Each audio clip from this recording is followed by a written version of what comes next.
भगवान का नाम ऐसे है कि आप पूरी जिंदगी में पाप कर्म कर लो, लेकिन एक बार मन से ले लो ना तो सारे पाप नष्ट हो जाते। सुखदेव जी महाराज से राजा परीक्षित ने इतने में पुनः प्रश्न कर लिया कि प्रभु ये बताओ, आपने कहा था कि द्वारपालों को जब श्राप हुआ 3 जन्म के लिए, तो पहले अवतार में हिरण्याक्ष और हिरण्यकश्यपु बनकर के आए द्वारपाल, लेकिन आपने हिरण्याक्ष की कथा तो श्रवण कराई कि भगवान वाराह बनकर के आए और पृथ्वी की रक्षा करी और हिरण्याक्ष का मर्दन किया, लेकिन आपने हिरण्यकश्यपु के बारे में नहीं बताया। सुखदेव जी महाराज ने राजा परीक्षित से कहा, राजन, जब हिरण्यकश्यपु को पता चला कि मेरे भाई हिरण्याक्ष का भगवान ने मर्दन कर दिया है, श्री हरि ने मर्दन कर दिया है, तब से श्री हरि को अपना शत्रु बना लिया हिरण्यकश्यपु ने। महाराज अपना शत्रु बना लिया, मन में संकल्प है कि मुझे बदला लेना है, लेकिन बदला लेने के लिए पावर अर्जित करना पड़ेगा। अब बिना पावर के श्री हरि से थोड़ी कोई लड़ाई कर सकता है। महाराज अपनी पत्नी कयाधु और 3 बच्चों को छोड़ करके, चौथा गर्भ में था कयाधु, छोड़ करके राज्य में और तपस्या करने के लिए हिरण्यकश्यपु चला गया। और महाराज जाकर के उधर भजन किया, तप किया, ब्रह्मा जी को प्रसन्न किया और ब्रह्मा जी को प्रसन्न करके वरदान प्राप्त किया। और वरदान प्राप्त करके जब अपने महल को आए तो देखा क्या, यहां विचित्र घटना घटी है। ना तो पत्नी है ना बच्चे, कोई दिखाई नहीं दे रहा है। नारद जी को पता चला, एक बात बताऊं, हिरण्यकश्यपु जब तप करने के लिए गया तब देवताओं को पता चला, देवता आए और हिरण्यकश्यपु के 3 पुत्रों का मर्दन कर दिया, 3 पुत्रों को मार दिया। और गर्भ को भी जब नष्ट करने लगे तब नारद जी आए और नारद जी ने कहा, भैया गर्भ नष्ट ना करो, क्योंकि गर्भ यदि आपने नष्ट किया तो इससे बड़ी हत्या कोई है नहीं। नारद जी स्वयं लेकर के अपने साथ में चले गए कयाधु।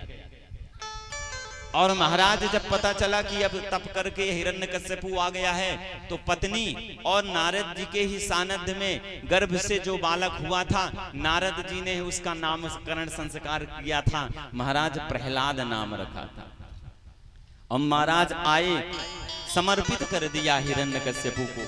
हिरण्यकश्यपु को पता चला मेरे जाने पर देवताओं ने ऐसा कृत्य किया है, अब मैं देवताओं को छोड़ूंगा नहीं। और महाराज सारे नगर में एक बात फैला दी कि आज से मेरे नगर में कोई भी श्री हरि का नाम नहीं लेगा, भजन नहीं करेगा, और यदि नाम लेगा, भजन करेगा तो मैं उसे दंडित करूंगा। लेकिन प्रहलाद जी महाराज को नहीं रोक पाए। प्रहलाद जी महाराज को अपने पुत्र को नहीं रोक पाई। क्यों? क्योंकि जहां जन्म हुआ था प्रहलाद जी महाराज का, वहां तो 24 घंटा भजन होता था। नारद जी का एक ही काम है ना, नारद जी का काम है क्या? भजन करना। और यदि आप अपने बालक को भजन के स्थान में भेज दो तो जब आपके पास वो आएगा तो भजन करेगा कि गाली देगा? भाई भजन करेगा। आप जैसे स्थिति में आप अपने बालक को रखोगे, उस स्थिति के अनुसार वो कर्म करना प्रारंभ कर देगा।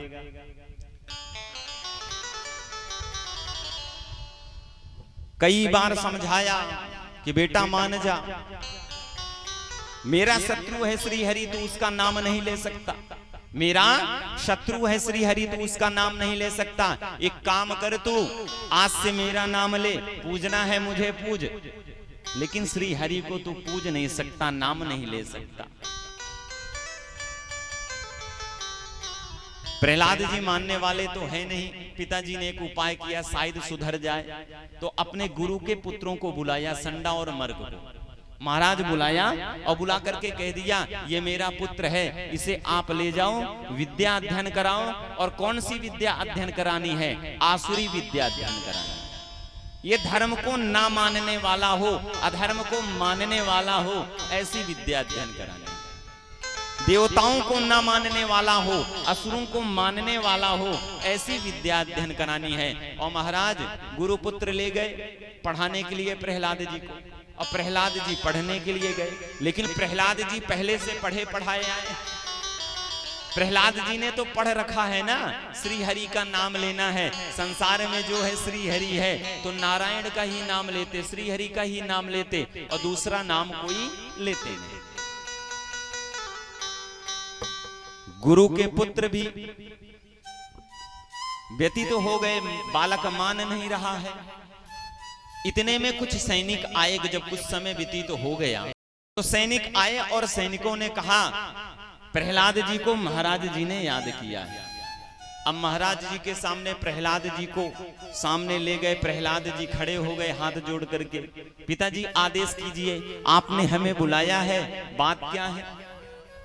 हिरण्यकश्यपु ने कहा कि बहुत दिन हो गए तुम्हें मैंने भेजा, तुम गुरुकुल गए पढ़ने के लिए, क्या पढ़े हो ये मुझे बताओ, तुमने पढ़ाई कौन सी करी है ये मुझे बताओ।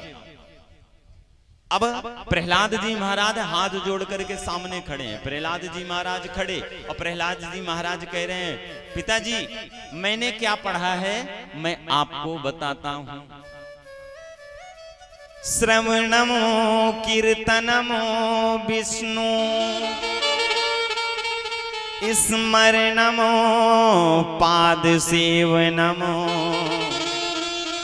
अर्चनमो वंदनमो दास्यमो आत्म सांख्य निवेदन।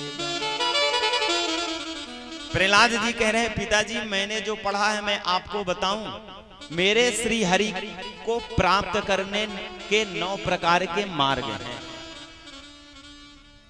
मेरे नारायण जिनका मैं जाप करता हूं, मैं जिन श्री हरि का जाप करता हूं ना, उनको पाने के 9 प्रकार के मार्ग हैं। अपने पिताजी के सामने प्रहलाद जी कह रहे, श्रवणमो कीर्तनमो विष्णु स्मरणमो पाद सेवनम अर्चनमो वंदनमो दास्यमो आत्म सांख्य निवेदन। हिरण्यकश्यपु से प्रहलाद जी कह रहे हैं, पिताजी मेरे भगवान को पाना है ना, तो 9 प्रकार के मार्ग में से कोई एक प्रकार का भी मार्ग तू अपना लेना, तो मेरे भगवान तुझे मिल जाएंगे। 9 प्रकार के मार्ग को करने, मार्गों में चलने की आवश्यकता नहीं है। 9 प्रकार की भक्ति करने की आवश्यकता नहीं है। एक ही प्रकार के मार्ग में चले जाओ और एक ही प्रकार की भक्ति कर लो और भगवान प्रसन्न हो जाएंगे और तुम्हारा कल्याण हो जाएगा। पहली भक्ति है मेरे भगवान को पाने की, पहला मार्ग है मेरे भगवान को पाने का श्रवणमो। आप अपने जीवन में कुछ नहीं कर पाते तो एक काम कर लो, आप भजन नहीं कर सकते, भगवान का ध्यान नहीं कर सकते, भगवान का पूजन नहीं कर सकते, तो आप एक काम तो जरूर कर सकते हो। क्या? श्रवणमो। आप इन कानों के द्वारा, आप इन कानों के द्वारा भगवान के गुणानुवाद का रसास्वादन करो, आपकी भक्ति हो गई। आप केवल भगवान के नाम के गुणानुवादों का इन कानों के द्वारा श्रवण कर लो। आपको और अन्य भक्ति करने की जरूरत नहीं है, आपकी भक्ति हो गई। अर्थात कहने का भाव, जहां भी कथा चलती है हमें पता चले तो हम भगवान के गुणानुवाद को सुनने के लिए जाएं, और हमने कानों से उनकी कथा अमृत का पान कर लिया तो हमारी भक्ति हो गई, भगवान प्रसन्न हो जाएंगे। इतना नहीं कर सकते हो तो दूसरा काम करना प्रारंभ कर दो। श्रवणमो कीर्तनमो विष्णु। श्री हरि के नाम का कीर्तन करना चालू कर दो। भाई आप कथा सुनने के लिए जाओगे तो चलना पड़ेगा, और शायद दूर कथा हो रही हो तो और शरीर थक जाएगा। तो एक काम करो, कहीं जाने की जरूरत नहीं है, आप अपने घर में हो ना, तो एक काम करो, भगवान के श्री हरि के नाम का कीर्तन करो। आप किसी भी अवस्था में हो, कैसे भी हो, और उस समय आप केवल घर में भगवान का कीर्तन करो, भक्ति हो गई। भाई कीर्तन भी नहीं कर सकते, श्रवणमो कीर्तनमो विष्णु स्मरणमो पाद सेवनमो। ना तो कथा को सुन सकते, ना मुख से कीर्तन गा सकते, तो एक काम कर लो, भक्ति हो जाएगी। स्मरणम, सुबह उठो, उठ करके स्नान करो, और स्नान करने के बाद बैठ जाओ पद्मासन में या सुखासन में, और बैठ करके आंख को बंद करो और भगवान के दिव्य स्वरूप का स्मरण करो। केवल आप भगवान के दिव्य स्वरूप का स्मरण कर लो, आपकी भक्ति हो गई। 24 घंटा कुछ करने की जरूरत नहीं है, केवल एक बार भगवान का स्मरण कर लो, आपका कल्याण हो जाएगा। इतना भी नहीं कर सकते तो फिर पाद सेवनम, आपको ठाकुर जी की सेवा करनी पड़ेगी। अर्थात कहने का भाव, फिर ठाकुर जी की आप मूर्ति लाओ और मूर्ति ला करके ठाकुर जी की सेवा करो, ठाकुर जी को स्नान कराओ, ठाकुर जी को चंदन लगाओ, ठाकुर जी को वस्त्र पहनाओ, ठाकुर जी को भोजन लगाओ, ठाकुर जी की आरती कराओ, और रात को ठाकुर जी को बढ़िया सुंदर से वस्त्र में, कपड़े में ढक करके शयन कराओ। बोलो बांके बिहारी लाल की। श्रवणमो कीर्तनमो विष्णु स्मरणमो पाद सेवनमो अर्चनमो वंदनमो दास्यमो आत्म सांख्य निवेदन। और पाद सेवन भी नहीं कर सकते तो एक काम करो, अर्चन कर लो, भगवान का पूजन कर लो। प्रतिदिन एक फूल तोड़ो, अब फूल तोड़ करके भगवान के चरणों में केवल चढ़ा दो, और कुछ करने की जरूरत नहीं है। आप उठो, स्नान करो, और स्नान करने के बाद एक पुष्प तोड़ो, और पुष्प तोड़ करके श्री हरि के चरणों में चढ़ा दो, और भगवान को प्रणाम कर दो, आपकी पूजा हो गई। अर्चनमो वंदनमो, अर्चन भी नहीं कर सकते, पूजन भी नहीं कर सकते, तो आप एक काम करो, वंदन अर्थात भगवान के नाम का एक श्लोक याद कर लो, और सुबह उठो, स्नान करो, उस श्लोक का आप केवल एक बार गायन कर लो, मन से आपकी भक्ति हो गई। इतना भी नहीं कर सकते तो आत्म सांख्य निवेदनम, आप अपने आप को भगवान पे समर्पित करो। आप स्नान करो तो मन में ये कामना करो कि मैं नहीं, भगवान स्नान कर रहे हैं, मैं नहीं, भगवान स्नान कर रहे हैं। आप जब वस्त्र पहनो तो ये कामना करो, मैं वस्त्र नहीं पहन रहा हूं, भगवान वस्त्र पहन रहे हैं। और आप जब भोजन करो तो मन में ये कामना करो कि मैं भोजन नहीं कर रहा हूं, भगवान भोजन कर रहे हैं। क्यों? कहीं ढूंढने जाने की जरूरत नहीं है। योगिनो हृदय इदनन्ते इतराम, जो योगियों के हृदय में रमण करता है, अर्थात हम आप सबके हृदय में जो 24 घंटा विराजमान है, कहीं ढूंढने की जरूरत नहीं। मन में केवल कल्पना कर लो, हम वही ठाकुर का पूजन कर रहे हैं, वही ठाकुर का ध्यान कर रहे हैं, वही ठाकुर का सेवा कर रहे हैं, आपकी भक्ति हो।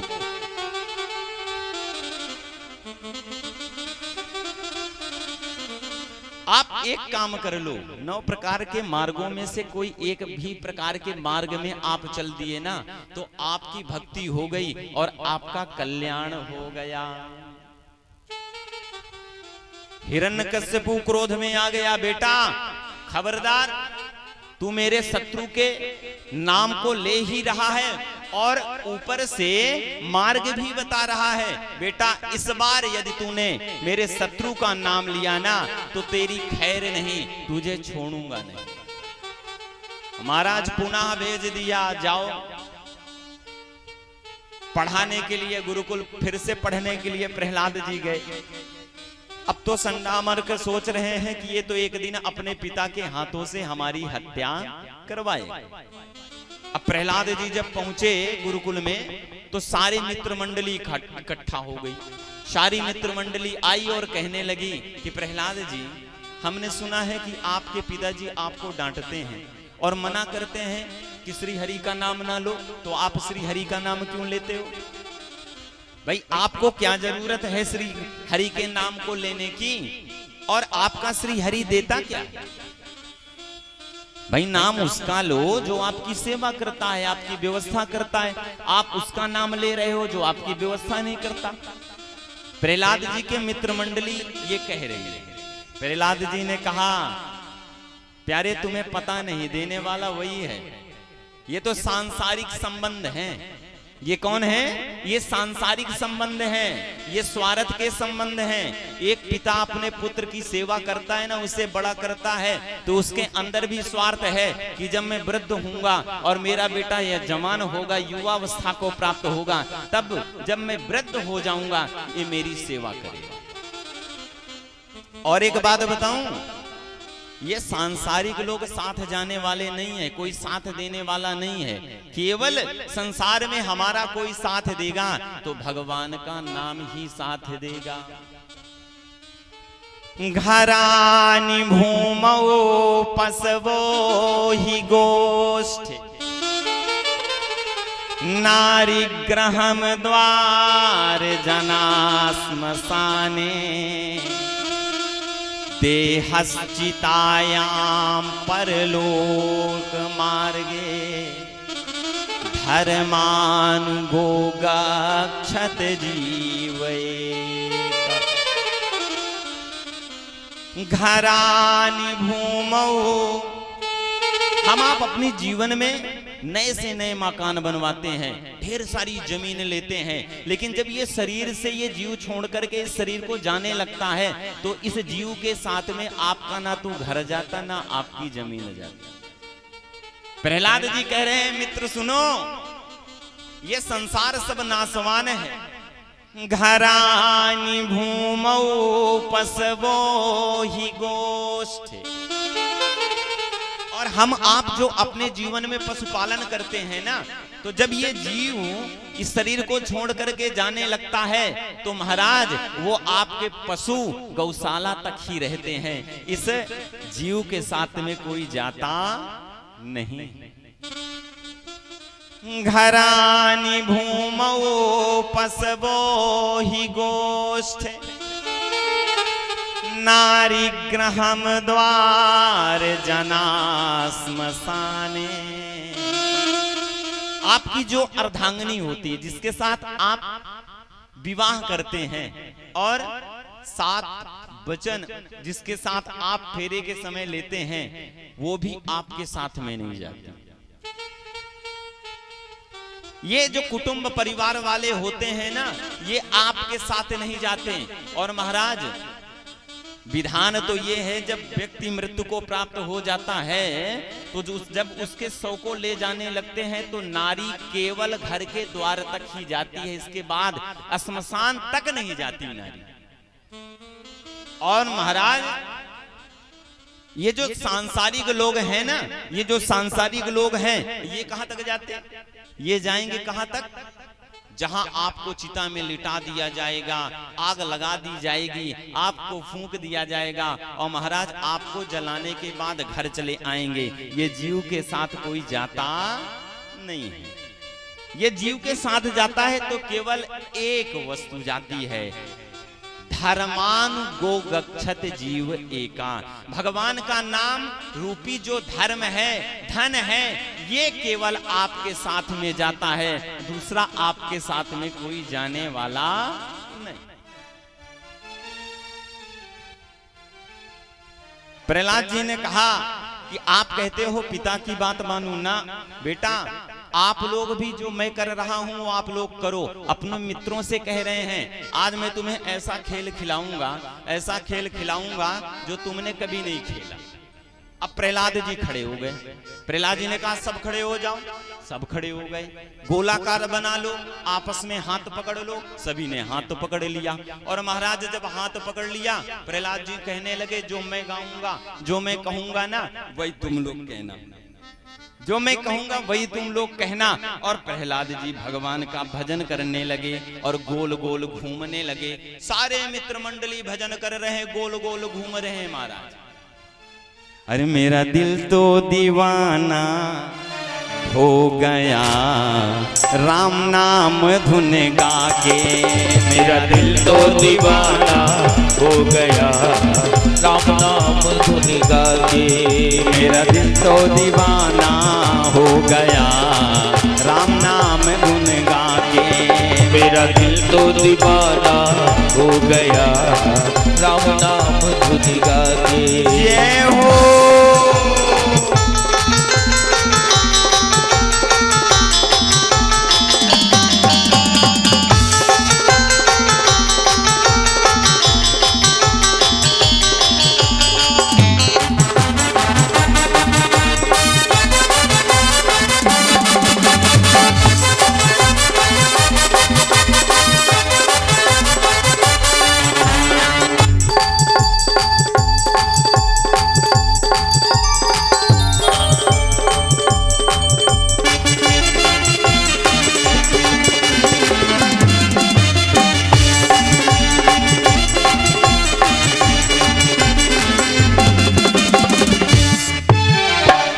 बात नहीं बने।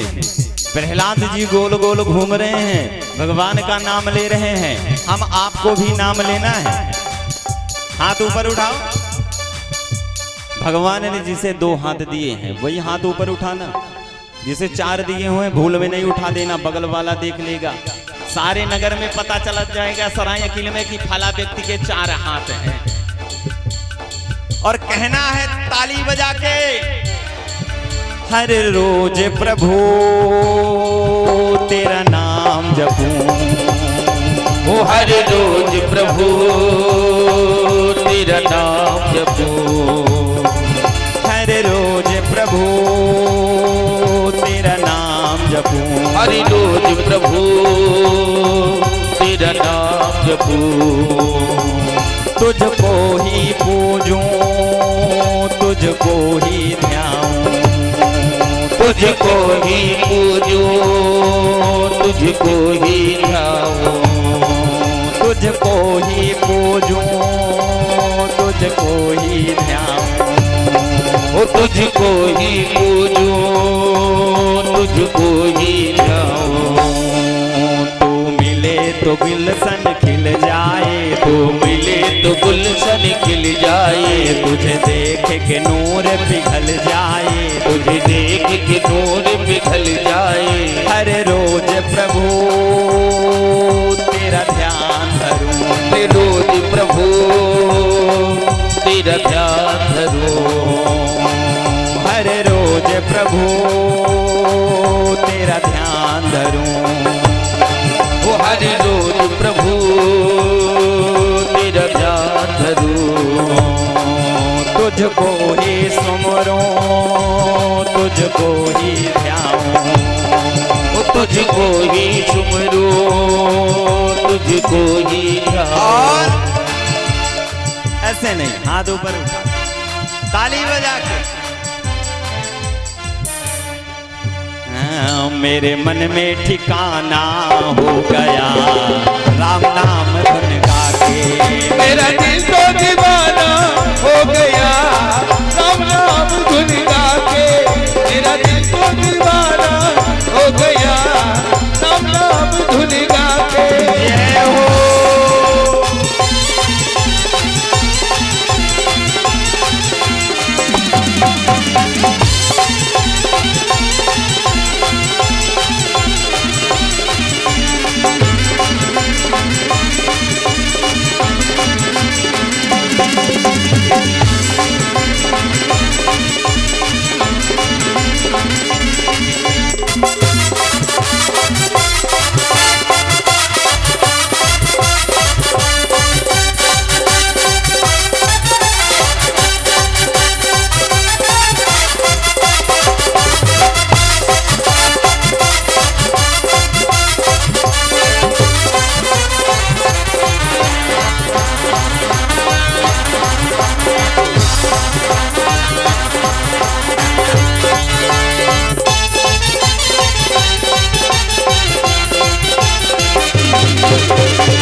ताली मीठी मीठी बजनी चाहिए। एक बात बताऊं, जब ताली बजाते हो आप लोग और फिर भजन गाओ, फिर देखो आनंद। खाली भजन करो आनंद नहीं आता। जब आप ताली बजाते रहेंगे ना मधुर मधुर और भगवान का भजन करेंगे ना, उसका आनंद अलग है। सिया राम के जैसा कोई और नहीं, सिया राम के जैसा कोई और नहीं, घन श्याम के जैसा कोई और नहीं, घन श्याम के जैसा कोई और नहीं, सिया राम के जैसा कोई और नहीं, सिया राम के जैसा कोई और नहीं, घन श्याम के जैसा कोई और नहीं, घन श्याम के जैसा कोई और नहीं। वो मिले तो गुलशन खिल जाए, वो मिले तो गुलशन खिल जाए, वो मिले तो गुलशन खिल जाए, वो मिले तो गुलशन खिल जाए, उसे देख के नूर पिघल जाए, उसे देख के नूर पिघल जाए। सिया राम के जैसा कोई और नहीं, सिया राम के जैसा कोई और नहीं, घन श्याम के जैसा कोई और नहीं, घन श्याम के जैसा कोई और नहीं। और ठाकुर मेरे दिल में ठिकाना, मेरे दिल में ठिकाना हो गया राम नाम धुन गा के, मेरा दिल तो दीवाना हो गया राम नाम धुन गा के। जय हो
हमारे वर्मा जी प्रसन्न नहीं है।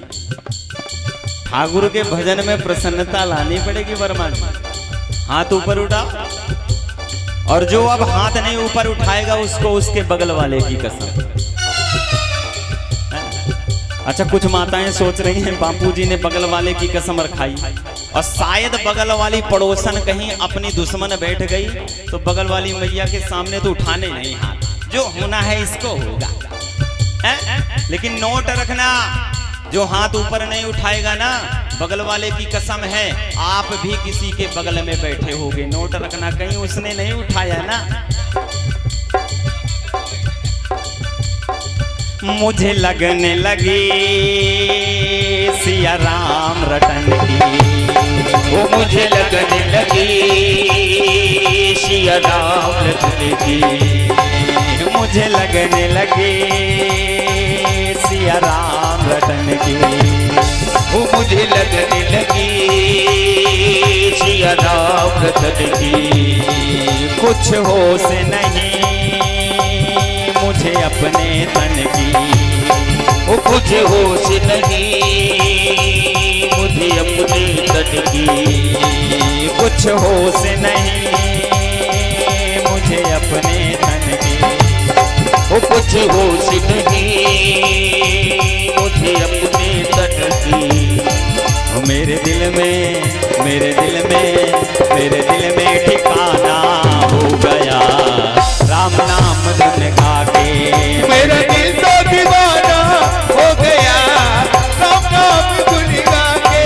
मेरे दिल में ठिकाना हो गया राम नाम गुन गा के। मेरा दिल तो दीवाना हो गया राम नाम धुन गा के। राम नाम गुन गा के। राम नाम गुन गा के। राम नाम गुन गा के। मेरा दिल तो दीवाना हो गया राम नाम गुन गा के। मेरा दिल तो दीवाना हो गया राम नाम गुन गा के। मेरा दिल तो दीवाना हो गया राम नाम गुन गा के। राम नाम गुन गा के। राम नाम गुन गा के। राम नाम गुन गा के। हकीकत में बताना, भगवान का यदि भजन मन से हो जाए तो सारा तन मन ऐसा रोम रोम प्रफुल्लित हो जाता है कि पूछो ना हमारा। आज प्रहलाद जी सारे मित्र मंडली के साथ में भजन करवा रहे हैं। गुरु को पता चला, गुरु जी आए और उस भजन को रुकाना चाहा, लेकिन भजन का ऐसा प्रभाव, जैसे ही प्रहलाद जी का हाथ पकड़ा और गुरु जी भी साथ में भजन करने लगे, डोलने लगे। हिरण्यकश्यपु ने सैनिक भेजा, जाओ पता लगा करके आओ मेरा बच्चा कैसा विद्या अध्ययन कर रहा है। सैनिक आए, सैनिकों ने देखा, सैनिक जब वो कीर्तन को बंद कराने के लिए गए और प्रहलाद जी को पकड़ा और महाराज वो भी गोल गोल घूमने लगे।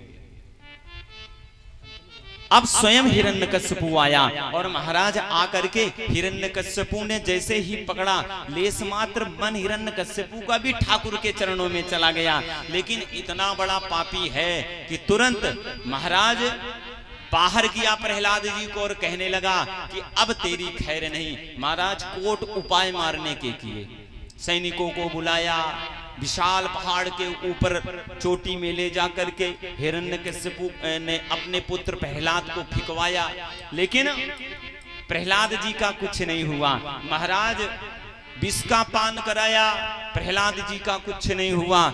अपनी बहन होलिका को बुलाया। महाराज होलिका को ब्रह्मा जी का वरदान था कि अग्नि में यदि वो प्रवेश कर जाए, होलिका नहीं जलती थी और महाराज वो जिसको लेकर के पहुंच जाए वो जल जाती। आज भगवान की लीला देखो, प्रहलाद को लेकर के जैसे ही अग्नि में प्रवेश हुई, होलिका का तो दहन हो गया, लेकिन प्रहलाद महाराज का कुछ नहीं हुआ। बोलो बांके बिहारी लाल की जय हो। महाराज प्रहलाद महाराज का कुछ नहीं हुआ। अब और नहीं रहा गया, और जब और नहीं रहा गया तो अब आज प्रहलाद को सामने किया, प्रहलाद को सामने किया हिरण्यकश्यपु ने, और हिरण्यकश्यपु कहने लगे, बेटा अब तेरी खैर नहीं। तू कहता है ना कि तेरा भगवान तू जिसे भजता है, तो आज तू ये बता दे वो तेरा भगवान है कहाँ। आज उसे मैं नहीं छोड़ूंगा तो तेरा भजना अपने आप बंद हो जाएगा। जब तू जिसे भजता है उसे ही मार दूंगा तो तू भजेगा किसे, ये बता तेरा परमात्मा कहाँ है। अरे हरि व्यापक सर बत्रे समाना, हरि व्यापक सर बत्रे समाना, प्रेमोते प्रगट होई मैं जाना।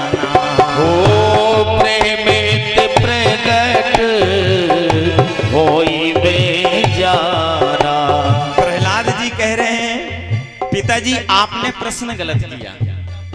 आप कह रहे हो मेरा परमात्मा कहाँ है, आप ये पूछते कि मेरा परमात्मा है कहाँ नहीं, तब मुझे सोचना पड़ता मेरा परमात्मा तो कण कण में वास करता है, मैं कहाँ बता दूं कि मेरा परमात्मा कहाँ नहीं है।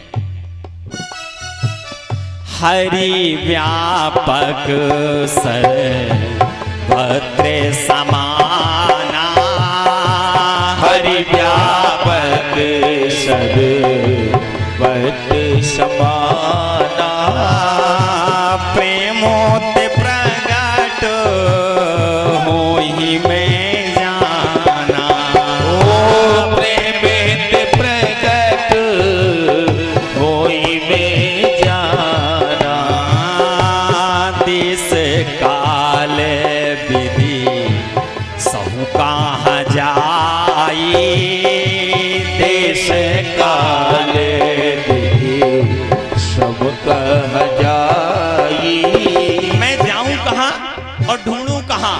मेरा परमात्मा कहाँ नहीं है। आपने गलत प्रश्न किया पिताजी। आपने कहा मेरा परमात्मा कहाँ है, तो मैं कहाँ बता दूं कहाँ नहीं है मेरा परमात्मा। देश काल विधि सही कहाँ जाई, देश काल विधि सही कहाँ जाई, कहाँ हूँ कहाँ जहाँ है प्रभु नाही। ओ कहाँ हो कहाँ जहाँ है प्रभु नाही, कहाँ हूँ कहाँ जहाँ है प्रभु नाही। ओ कहाँ हो कहाँ जहाँ है प्रभु नाही। इसीलिए कहता हूँ पिताजी, आपने प्रश्न गलत किया, आपने प्रश्न गलत किया। और हकीकत में सूरदास ने एक बड़ा सुंदर सा यहाँ पे पद लिखा है। जब हिरण्यकश्यपु ने पूछा तेरा भगवान कहाँ है, ये बता कि तेरा भगवान कहाँ है, आज तेरी भगवान की खैर नहीं। अब जब प्रहलाद जी ने बताया मेरा परमात्मा कण कण में व्याप्त है, तब हिरण्यकश्यपु ने कहा तो ये बता क्या इस खंभे में तेरा परमात्मा है। प्रहलाद जी ने कहा पिताजी मेरा परमात्मा इस खंभे में भी है। सूर्य अनेक फिरे कण मांगत पै पद, सूर्य सुस्वाद कहाँ। पुनि ताल मजीरा बजाती फिरे मीरा मत वाली सी चाह कहाँ। मीरा मत वाली सी चाह कहाँ, मीरा मत वाली सी चाह कहाँ। सिया राम कथा कितनों ने लिखी, पर तुलसी सो मर्यादा कहाँ। सिया राम कथा कितनों ने लिखी, पर तुलसी सो मर्यादा कहाँ। नरसिंह बसे प्रतिखंभन में, पर ढूंढन को प्रहलाद कहाँ। पर ढूंढन को प्रहलाद कहाँ, पर ढूंढन को प्रहलाद कहाँ। प्रहलाद जी ने कहा हाँ पिताजी मेरा परमात्मा इस खंभे में भी है। हरि व्यापक सर्वत्र समाना, ओ हरि व्यापक